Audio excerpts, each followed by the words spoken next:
చింతామణి రాకతో ఊహించని మలుపు తిరగబోతున్న బాలు మీనాల జీవితం. అసలు ఈ చింతామణి ఎవరు? ఈవిడ వల్ల బాలు మీనా జీవితం ఏ మలుపు తిరగబోతుంది, ఏం జరగబోతుందనేది ఈ వీడియోలో తెలుసుకుందాం. వీడియో నచ్చితే తప్పకుండా లైక్ చేయండి. వీడియోని చివరి వరకు స్కిప్ చేయకుండా చూసేయండి.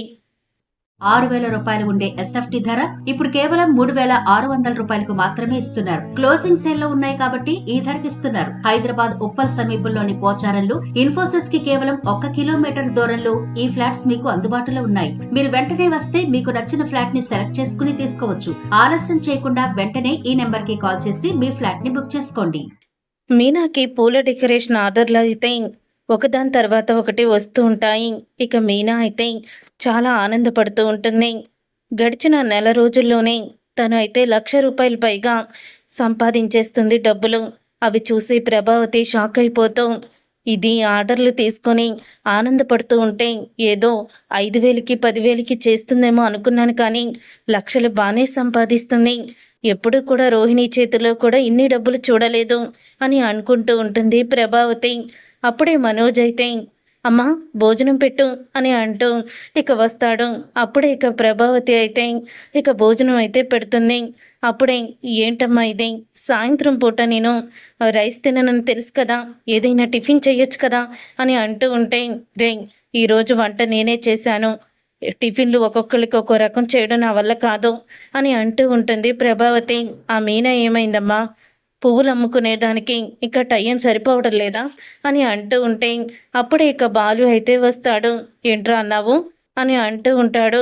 బాలు అయితే అంటే రోజు మీనానే కదా వంట చేస్తుంది, ఈరోజు ఏమైంది, పూలు డెలివరీకి ఇచ్చేసి రాలేదా అని అంటున్నాను అని అంటూ ఉంటాడు మనోజ్ అయితే. అప్పుడే నువ్వు అలా అన్నావా, నాకు వేరేలా వినిపించిందిలే, ఒకవేళ నాకు వేరేలా వినిపించింది అదే నిజమై ఉంటే నీ తాట తీసేవాణ్ణి అని అంటూ ఉంటాడు. బాలు అయితే ఏవండి వెళ్దామా అని అంటూ ఉంటుంది మీనా. మళ్ళీ అక్కడికి వెళ్ళిపోతున్నావు, ఇందాకే కదా వచ్చావు నువ్వు అని అడుగుతూ ఉంటుంది మీనా. ఈ నైట్ అంతా కూడా డెకరేషన్స్ ఉన్నాయి అత్తయ్య, అందుకని 2 రోజుల వరకు ఖాళీ లేదు, నైటు పగలు కూడా చెయ్యాలి, వెళ్దామండి అని అంటూ ఉంటుంది మీనా. సరే మీనా పద వెళ్దాం అని బాలు అయితే అంటాడు. అప్పుడే ఇక మనోజ్ అయితే ఏంటమ్మా ఇది, ఆర్డర్లు అంటుంది, పగలు రాత్రులు కూడా పనిచేస్తుంది అని అంటూ ఉంటాడు. మనోజ్ అయితే అవునరా, లక్షలు సంపాదిస్తుంది, నెల రోజుల్లోనే ₹1,00,000 సంపాదించింది మీనా అని అంటూ ఉంటుంది. ప్రభావతి అయితే ఏంటమ్మా అంతలా సంపాదిస్తుందా, ఏదో చిన్న చిట్కా ఆర్డర్లే అనుకున్నాం కానీ పెద్ద ఆర్డర్లే వస్తున్నట్టున్నాయి అని మనోజ్ అయితే అంటూ ఉంటాడు. అవునరా, మామూలుది కాదు, మీనా అయితే మొత్తానికి సాధించింది అని అంటూ ఉంటుంది ప్రభావతి. అమ్మా వాళ్ళ సంపాదన ఎంత, మా సంపాదన ముందు నువ్వు కంగారు పడుకో, త్వరలోనే నీకు బ్రహ్మాండమైన ఇల్లు కొనిస్తాను అని అంటూ ఉంటాడు మనోజ్ అయితే. వద్దురా బాబు, నువ్వు సక్రమంగా నీ బిజినెస్ చేసుకో, అదే చాలు నాకు అని అంటూ ఉంటుంది ప్రభావతి. ఇంతలో ఇక రోహిణి అయితే వస్తుంది.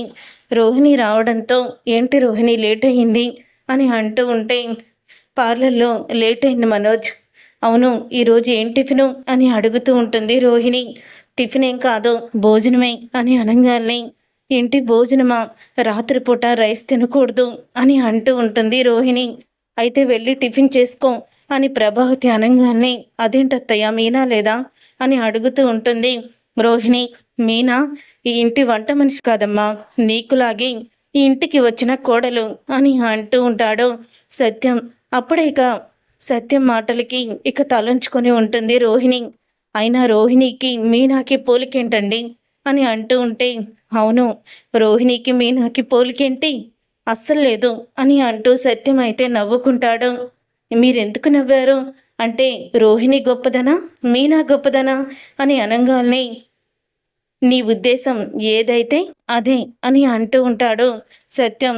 నా ఉద్దేశం ప్రకారం రోహిణియే గొప్పది అని అంటూ ఉంటే, అవును మరి రోహిణియే గొప్పది, కోటీశ్వరాలు ఇంటి నుంచి వచ్చింది కానీ బ్యూటీ పార్లర్ నడుపుకుంటుంది, పేదింటి నుంచి వచ్చి పూలు అమ్ముకుంటూ ఇప్పుడు పెద్ద బిజినెస్ ఉమెన్గా మారింది నా కోడలు. నెల రోజుల్లోనే ₹1,00,000 పైనే సంపాదించింది, పగలు రాత్రి తేడా లేకుండా తను పని చేస్తుంది. నా కోడలే నాకు గొప్ప అని సత్యమైతే అంటూ ఉంటాడు. నీ కోడల్ని అడుగు, ఎంత సంపాదించిందో ఈ నెలలో, నీ చేతిలో ఎంత పెట్టింది అని అడుగుతూ ఉంటే, మీ కోడలు మొత్తం తీసుకొచ్చి మీ చేతిలో పెడుతుందా అని అడుగుతూ ఉంటుంది ప్రభావతి. అవును, తనకొచ్చే ప్రతి ఆదాయం కూడా తీసుకొచ్చి నా చేతికి ఇస్తుంది మీనా. ఇప్పటి వరకు నేను మీనా తీసుకువచ్చిన డబ్బులు ఎంత దాచిపెట్టానో తెలుసా? 1,50,000 రూపాయలు దాచిపెట్టాను. ఒక్క రూపాయి కూడా తను నా దగ్గర నుంచి తీసుకోలేదు.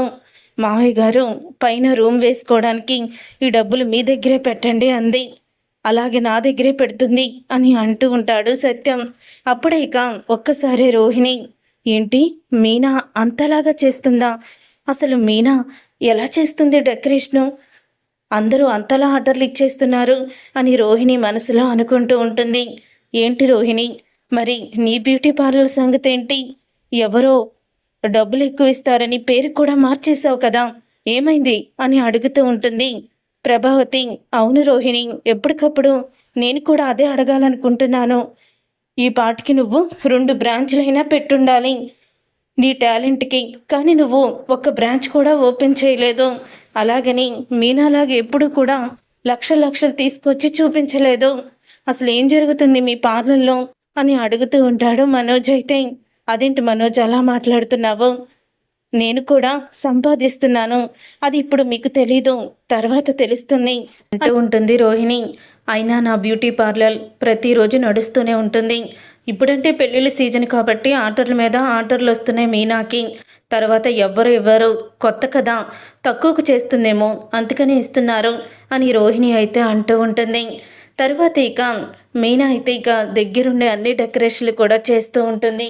ఇక బాలు అయితే అంటూ ఉంటాడు, మీనా ఎక్కడికో వెళ్ళిపోయావు నువ్వు, ఎన్ని ఆర్డర్లు వస్తున్నాయో అని అంటూ ఉంటాడు బాలు. ఇదంతా మీ వల్లేనండి అని అంటూ ఉంటే, ఏంటి ఈ క్రెడిట్ కూడా నాకే ఇచ్చేస్తున్నావా అని అంటూ ఉంటాడు బాలు. అవును మీకే కదా, మీరే నాకు సపోర్ట్గా లేకపోతే నేను ఇదంతా చేసేవాడిని కాదు. అలాగే మా శివకి కూడా మంచి ఉద్యోగం వచ్చినట్టే ఉంది, వీడే అన్నీ కూడా లెక్కలు చూసుకుంటున్నాడు అని శివని కూడా పొగుడుతూ ఉంటుంది. ఇక మీనా అయితే, అదేంటక్క అలా మాట్లాడుతున్నావు, ఇప్పుడు నా చదువుకు అయ్యే ఖర్చులు నేనే పెట్టుకుంటున్నాను, అలాగే అమ్మకి కొన్ని డబ్బులు కూడా ఇస్తున్నాను, చదువుకుంటూనే నాకు జాబ్ ఇప్పించావు, నిజంగా నువ్వు చాలా మంచిదానివక్క అని శివ కూడా పొగుడుతూ ఉంటాడు. తర్వాత ఇక విద్య అయితే రోహిణితో ఇలా అంటూ ఉంటుంది, ఏంటే రోజుకి మీనా పెళ్ళిళ్ళ ఫంక్షన్కి మొత్తం కూడా డెకరేషన్లు, చివరికి వంట కూడా తనే చూసుకుంటుందంట కదా, మొత్తానికి ఒక ఈవెంట్ కంపెనీ పెట్టేస్తుందేమో అని అంటూ ఉంటుంది విద్య. అప్పుడు ఏంటే అవి దాన్ని పొగుడుతున్నావు అని అనగానే, అవునే కోటీశ్వరాలంటూ కోడలుగా ఇంట్లోకి అడుగు పెట్టావు, మీ అత్తగారు తప్ప ఎవ్వరు నీకు విలువివ్వరు, కానీ మీనాకి ఇంట్లో వాళ్ళందరూ సపోర్టింగ్, అది మీ అత్తగారు తప్ప. మీనా మంచితనానికి ఎప్పుడు కూడా మంచే జరుగుతుందన్నట్టు మీనా మంచితనం, బాలు గొప్పతనం వాళ్ళిద్దరినీ కూడా ఇలా కలిసొచ్చేలా చేస్తున్నాయి. నువ్వు ఉన్నావు అబద్ధాలతో మోసాలతో నీ జీవితాన్ని ఇలాగ కొనసాగిస్తూనే ఉన్నావు. ఏదో ఒక రోజు నీళ్ళల్లో మునిగిపోయిన పడవలాగా ఈ అబద్ధాల మధ్య మునిగిపోతావేమో అని అంటూ ఉంటుంది విద్య. అయితే ఏంటే అసలు ఏమనుకుంటున్నావు నువ్వు, నా దగ్గర వాళ్ళని పొగుడుతావేంటి? ఈ రోహిణి ఏంటో త్వరలోనే చూపిస్తాను, నేను కూడా సాధిస్తాను అని అంటూ ఉంటుంది రోహిణి. ఏంటి సాధిస్తాం? భర్తని మోసం చేయడం, అత్తగారిని మోసం చేయడం, ఇవేనా నువ్వు చేసే సాధించడం అని అడుగుతూ ఉంటుంది విద్య. అప్పుడే ఇక చూడు, నువ్వు ఇలాగే వాళ్ళ తరపున మాట్లాడుతూ నన్ను హేళన చేస్తూ ఉంటే నేను మాత్రం నీతో ఫ్రెండ్షిప్ కట్ చేసేస్తాను అని అంటూ ఉంటుంది రోహిణి. అయితే అప్పుడే ఇక రోహిణి అన్న మాటలకి ఇక విద్య అయితే, సరేలేవే వాళ్ళని పొగుడుతూ నీకు ఇష్టం ఉండదు కదా అని చెప్తూ ఉంటుంది విద్య. తర్వాత ఇంకా చింతామణి అనే క్యారెక్టర్ అయితే ఎంట్రీ ఇస్తుంది. చింతామణి అనే ఆమె కూడా ఇలా ఈవెంట్కి తనే మొత్తం కూడా చూసుకుంటూ ఉంటుంది. తనకంటూ ఒక ఆఫీసు ఉంటుంది, దాంట్లో స్టాఫ్ కూడా ఉంటారు. ఒకరోజు చింతామణి ఆఫీస్కి వెళ్ళేసరికి స్టాఫ్ అందరూ కూడా కబుర్లు చెప్పుకుంటూ కనిపిస్తారు. అది చూసి చింతామణి షాక్ అయిపోతూ ఇక అందరినీ కూడా పిలిచి తిడుతుంది. ఎక్కడ పని అక్కడ వదిలేసి ఇలా కబుర్లు చెప్పుకుంటూ ఉంటే నేను ఉత్తినే మీకు జీతాలు ఇవ్వాలా? ఏమనుకుంటున్నారు మీరు అని అడుగుతూ ఉంటుంది చింతామణి. మనకి వర్క్ ఎక్కడ ఉంది మేడం, అసలు పనే లేదు. ఏదో వారం రోజులకి ఒక్కొక్క ఫంక్షన్ తగులుతుంది, అది కూడా చిన్న చిన్న ఫంక్షన్లే. ఇదివరకులాగా మనకి ఆర్డర్లు రావటం లేదు మేడం అని అక్కడ ఉన్న స్టాఫ్ అయితే అంటారు. అప్పుడు అది విని చింతామణి అయితే అదేంటి, మనం కమిషన్ ఇస్తున్న వ్యక్తి మనకి ఆర్డర్లు తీసుకురావడం లేదా? మన దగ్గర అంత కమిషన్ తీసుకున్నాడు కదా అని అంటూ ఉంటే, అవును మేడం, అదే అడిగాము. అలా అడిగితే తను ఏమీ సమాధానం చెప్పడం లేదు. మీరే అడగండి మేడం అని వాళ్ళు అంటారు. అప్పుడే ఇక అతన్ని ఒకసారి ఆఫీస్కి రమ్మని చెప్పండి అని ఆఫీస్కి అయితే పిలిపిస్తుంది. ఏంటయ్యా, నువ్వు మధ్యలో ఉన్నావు కదా అని నీకు కమిషన్ ఇస్తూ మాకు ఆర్డర్లు తీసుకొస్తామనుకుంటే ఇదేంటి, ఒక్క ఆర్డర్ కూడా తీసుకురాలేదంట. ఏం జరుగుతుంది? అవును, ఈవెంటు మొత్తం చేసే అతను మరి ఆర్డర్లు ఎవరికి ఇవ్వడం లేదా? ఈవెంట్లు చేయడం మానేశాడా అని అడుగుతూ ఉంటే, లేదు మేడం, ప్రతి ఈవెంట్ కూడా చేస్తున్నారు. అలాగే ఇప్పుడు ఇంకా ఆర్డర్లు కూడా ఎక్కువైపోయాయి, ఖాళీ ఉండడం లేదు అని అంటూ ఉంటే, ఏం మాట్లాడుతున్నావు నువ్వు? మాకేమో ఇక్కడ వర్క్ లేదు, నువ్వు చూస్తుంటేనేమో ఖాళీ లేదంటున్నావు. మరి డిజైన్ మొత్తం వర్క్ అంతా ఎవరు చేస్తున్నారు?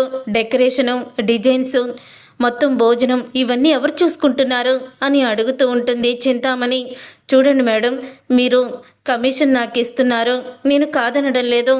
కానీ మీరు ఎక్కువగా ఆర్డర్లు అయితే తీసుకుంటున్నారు, మీరు ఖర్చు ఎక్కువగా పెడుతున్నారు, అలాగే డబ్బులు కూడా ఎక్కువ అడుగుతున్నారు. కానీ ఇప్పుడు మీనా అని ఒక పూలు అమ్ముకునే అమ్మాయి వచ్చింది, నాకు డెకరేషన్ వచ్చు, ఆర్డర్ ఇవ్వండి అంది. ఇన్స్టాగ్రామ్లో ఫోటోలు కూడా పెట్టింది తను చేసిన డెకరేషన్స్ని. అలాగే వెంటనే ఈ డెకరేషన్కి ఇంత అవుతుంది, ఈ డెకరేషన్కి ఇంత అవుతుంది అంటూ రేట్లు కూడా కట్టేసింది అని అంటూ ఉంటాడు అతను. ఆ రేట్లు మీ బడ్జెట్లో కన్నా ఎంతున్నాయో తెలుసా? సగం ఉన్నాయి. ఇక సగం ఉన్నాక ఇంకా మా మేనేజరు మీకెందుకు ఆర్డర్లు ఇస్తారు చెప్పండి? ఆమెకి అన్ని ఆర్డర్లు కూడా ఇచ్చాడు. అప్పుడే దాదాపు మీరు పట్టించుకోవడం లేదు, కానీ నెల రోజుల నుంచి జరుగుతుంది ఇది అని అంటూ ఉంటే, నేను అమెరికా వెళ్ళాను, ఇప్పుడే వచ్చాను, అప్పుడే స్టాఫ్ అందరూ ఖాళీగా కూర్చోవడం చూశాను. మేనేజర్ అని గట్టిగా పిలుస్తుంది. అప్పుడే ఇక మేనేజర్ అయితే బయటికి వస్తాడు. బయటికి వచ్చి, ఏంటి అయ్యా, అసలు ఏంటి ఇదంతా? కనీసం నాకు ఫోన్లో ఒక్క మాట కూడా చెప్పలేదేంటి అని అడుగుతూ ఉంటే, సారీ మేడం, మీరు వెళ్ళక అమెరికా వెళ్ళారు, ఇక్కడ పరిస్థితులు చెప్తే మళ్ళీ వెంటనే బయలుదేరి వచ్చేస్తారేమో అని కొని చేయలేదు మేడం, సారీ మేడం. ఏదో ఒక వారం అనుకున్నాం, కానీ ఇన్ని వారాలు ఇలా జరుగుతుందని అనుకోలేదు. ఎదుటివారు మనకి గట్టిగానే పోటీ ఇచ్చారు అని అంటూ ఉంటే, అసలు ఎవరు అమ్మాయి, తను బాగా చదువుకుందా? పువ్వులు అమ్ముకునేదంటున్నావేంటి, పూల షాపా అని అంటూ ఉంటుంది చింతామణి. కాదు మేడం, ఇంటింటికి 2 మూరలు 3 మూరలు దేవుడి కాడ పువ్వులు ఆర్డర్లు ఇస్తూ ఉంటుంది. తన పేరు మీనా, ఏమీ చదువుకోలేదు, ఒక డ్రైవర్ భార్య అని అంటూ ఉంటాడు మేనేజర్ అయితే. జస్ట్ యావరేజ్ అమ్మాయి, మిడిల్ క్లాస్ అమ్మాయి మనల వ్యాపారాన్ని ఇలా దెబ్బ కొట్టిందా అని అంటూ ఉంటుంది చింతామణి అయితే. తన ఇల్లెక్కడా అని అడుగుతూ ఉంటే ఇక ఇంటి అడ్రస్ అయితే చెప్తారు. అప్పుడే ఒకరోజు ఇక చింతామణి అయితే ప్రభావతి ఇంటికైతే వెళ్తుంది. అలా ప్రభావతి ఇంటికి వెళ్ళిన తర్వాత ఇక్కడ మీనా అంటే ఎవరు అని అడుగుతూ ఉంటుంది చింతామణి. దాంతో పనేంటి మీకు? మీనా ఎవరో కాదులే, ఈ ఇంటి కోడలు అని అంటూ ఉంటుంది ప్రభావతి. అదేంటి ప్రభా, నా కోడలు అనడం మానేసి ఈ ఇంటి కోడలంటావేంటి అని అడుగుతూ ఉంటాడు సత్యం. మీనా మా కోడలే అమ్మా, ఎవరు మీరు అని అడుగుతూ ఉంటాడు సత్యం అయితే. నా పేరు చింతామణి, నేను కూడా ఈవెంట్లకి డెకరేషన్ అయ్యి చేస్తూ ఉంటాను. మాది పెద్ద కంపెనీ, నా దగ్గర 50 మంది వర్కర్లు పనిచేస్తున్నారు. అలాగే ఈ ఈవెంట్స్కి నా దగ్గర చాలామంది పనివాళ్ళు కూడా ఉన్నారు. కానీ గత నెల రోజుల నుంచి మీ కోడలు ఈవెంట్ డిజైన్ చేస్తుందని విన్నాను. తను మాకొచ్చే ఆర్డర్లన్నీ కూడా రానివ్వకుండా చేస్తుంది. సగానికి తను ఆర్డర్స్ ఒప్పుకొని మాకు లాస్ తీసుకొచ్చింది. మీ కోడలికి ఎంత కావాల్సి ఉంటే అంత తీసుకోమనండి. ఇదిగోండి, మీ కోడలికి నేను ఇస్తుంది మొత్తం 10 లక్షలు. మీరు ఈ జన్మలో ఇంత డబ్బుని చూసుండరు, కాబట్టి ఈ డబ్బు తీసుకొని మీ కోడల్ని మాకు అడ్డు లేకుండా వెళ్ళిపోమని చెప్పండి. మీరు మిడిల్ క్లాస్ వాళ్ళు డబ్బు కోసం ఏదైనా చేస్తారు కదా, తీసుకోండి, పండగ చేసుకోండి. కాకపోతే ఇంకా ఒక 20 లక్షలు ఇమ్మంటే ఇస్తాను అని చింతామణి అంటూ ఉంటే ఆ డబ్బులన్నీ చూసి ప్రభావతి అయితే షాక్ అయిపోతూ, అమ్మో ఇంత డబ్బే, ఇంకా ఇస్తావా? మా కోడలు మీకు అడ్డు రాకుండా నేను చేస్తాను అని ప్రభావతి అంటూ ఉంటుంది. నచ్చావు నువ్వు నాకు అని చింతామణి చెప్పేసి అక్కడి నుంచి వెళ్ళిపోతుంది. తర్వాత బాలు మీనా ఇంటికైతే వస్తారు. వచ్చేసరికి అప్పుడే ఇక మీనా మీనా ఇటురా కూర్చో, ఒకసారి చూడు అని ఓపెన్ చేసి చూపిస్తుంది క్లాత్ని. దాంట్లో డబ్బులైతే కనపడతాయి బాలు మీనాకి. అప్పుడే బాలు ఏంటిదంతా అని అడుగుతూ ఉంటాడు. బాలు అయితే అది ఏమైందంటే అని చెప్పబోతూ ఉంటుంది ప్రభావతి. నువ్వాగు, ఇంత డబ్బు చూశాక నువ్వు నిజం చెప్తావని నాకు తెలీదు, నాకు నమ్మకం కూడా లేదు అని అనుకుంటూ బాలు అయితే నాన్న నువ్వు చెప్పు, నువ్వన్నీ కూడా నిజాలే చెప్తావు కదా, నువ్వు చెప్పు నాన్న అని అంటూ ఉంటాడు సత్యాన్ని బాలు. అప్పుడే ఇక సత్యమైతే బాలుతో చింతామణి అనే ఆవిడొచ్చిందిరా, మీనా తీసుకుంటున్న ఆర్డర్లన్నీ తనకి రావాల్సినవేనని, ఇక తను ఈ ఫీల్డ్లో నుంచి తప్పుకోవాలని, లేకపోతే బాగోదని వార్నింగ్ ఇచ్చి తను తప్పుకుంటున్నందుకు నేను 10 లక్షలు ఇస్తున్నాను, ఈ 10 లక్షలకి ఇంకో 20 లక్షలు కూడా ఇవ్వగలను అని చెప్పి పొగరుగా మాట్లాడింది. మీరు డబ్బుల కోసం ఏదైనా చేస్తారు కదా అని మనల్ని నోటికొచ్చినట్లు తిట్టిందిరా అని అంటూ ఉంటాడు సత్యం. ఆ మాట విని అప్పుడే ఇక మీనా అయితే ఎందుకు మావయ్య ఊరుకున్నారు, లాగిపెట్టి ఒకటి కొట్టి బయటికి నెట్టకుండా అని మీనా అంటూ ఉంటుంది. అప్పుడే ప్రభావతి అయితే ఏంటి మీనా నువ్వు చెప్పేది, అసలు ఒక పెద్దావిడ వచ్చి మనకి ఇంత బంపర్ ఆఫర్ ఇస్తే నువ్వు వదులుకుంటావా? ఎన్నిసార్లు నువ్వు ఇలా స్టేజ్ డెకరేషన్ చేస్తే వస్తాయి ఇన్ని డబ్బులు అని అంటూ ఉంటుంది ప్రభావతి. మీరు ఆగండి అత్తయ్య, ఉత్తినే వస్తే మీరు డబ్బు తీసుకుంటారేమో, ఆ డబ్బు నాకు అవసరం లేదు, నా కష్టపడి సంపాదించిన డబ్బు నాకు చాలు. ఈరోజు నా ఎదుగుదలని చూసి ఓర్చుకోలేక కొంతమంది చేసే పనులివి, అంత ఈజీగా నేను ఆర్డర్లు అవన్నీ కూడా ఎందుకు మిస్ చేసుకుంటాను అని అంటూ ఉంటుంది. మీనా అయితే అప్పుడే ఇక డబ్బు తీసుకొని బాలు మీనా ఇద్దరు చింతామణి ఇంటికైతే వెళ్తారు. చింతామణి ముందు ఆ డబ్బులు పెట్టి ఏంటి మేడం, మమ్మల్ని డబ్బుతో కొనాలనుకున్నారా? ఆత్మాభిమానం గల దాన్ని డబ్బుతో నన్ను కొనాలని ఎప్పుడు కూడా ఆలోచించకండి, నేను డబ్బుకి ఎప్పుడు కూడా లొంగను అని అంటూ ఉంటుంది. మీనా అయితే నా బిజినెస్ జోలికి రాకు, వస్తే మాత్రం నీకు మర్యాదగా ఉండదు అని అంటూ ఉంటుంది చింతామణి. చూడండి, మీరే నా జోలికి రావద్దు, మీరే కనుక చక్కగా తక్కువ రేట్లకి కొద్దిగా లాభం వేసుకొని చేస్తుంటే ఈ పరిస్థితి మీకు వచ్చేది కాదు కదా. మీరే చేతులారా మీ జీవితాన్ని మీ వ్యాపారాన్ని నాశనం చేసుకున్నారు, దానికి నన్నేం చేయమంటారు అని అడుగుతూ ఉంటుంది మీనా. చేతనైతే తక్కువ రేటుకి చేసి అందరికీ అందుబాటులో ధరల్లో ఉండేలాగా న్యాయంగా చెయ్యండి, నీతిగా చెయ్యండి, అప్పుడు మొత్తం మీ సొంతం అవుతుంది, అంతే తప్ప నన్ను మానేయమని చెప్పొద్దు. నేను మాన్ను, నాకు పోటీగా రావాలనుకుంటే రండి, ఇలా డబ్బులతో కొనాలనేది పిరికి వాళ్ళ లక్షణం, నేరుగా ఢీ కొట్టేదే అసలైన సిసలైన పందెం అని అంటూ ఉంటుంది మీనా. అయితే ఈ చింతామణి గురించి నువ్వు తక్కువ అంచనా వేశావు, ఈ చింతామణి పైకి కనిపించేంత సాఫ్ట్ కాదు అని, తరువాత నువ్వు నన్ను అన్నందుకు చాలా బాధపడతావు అని అంటూ ఉంటే అప్పుడే ఇక బాలు వెళ్ళి సెల్ఫీ తీసుకుంటాడు చింతామణిది. సెల్ఫీ తీసుకొని ఇది పెద్ద ఫ్రేమ్ కట్టించి వెనకాల స్టిక్కర్ వేస్తాను నా కారు వెనకాల, ఈ చింతామణి మామూలు అర్థం కాదు అని అంటున్నారు కదా, ప్రతి ఒక్కళ్ళు నన్ను చింతామణిని చూసి భయపడిపోతారు అని అంటూ ఉంటాడు బాలు. వెళ్ళవమ్మా, నీలాంటి వాడిని ఇంతమందిని చూసాము, నువ్వు మీనాని పడగొడతావా? నీకంత సీన్ లేదులే, మీనా వెనకాల ఉన్నది ఈ బాలుని దాటుకొని మీనా దగ్గరికి నువ్వు రాలేవు అని చెప్తూ ఉంటాడు బాలు. అయితే అది విని ఒక్కసారి ఇక షాక్ అయిపోతూ ఉంటుంది చింతామణి. చూసారుగా ఫ్రెండ్స్, రాబోయే కథలో ఖచ్చితంగా ఇలాగే జరగబోతుంది. మరి ఇలాగే జరగాలని మీరైతే కోరుకుంటున్నారా? అయితే వీడియోని తప్పకుండా లైక్ చేయండి. మీరు చేసే ఒక్క లైక్ మాకు ఎంతో సపోర్ట్ని, మోటివేషన్ ఇస్తుంది.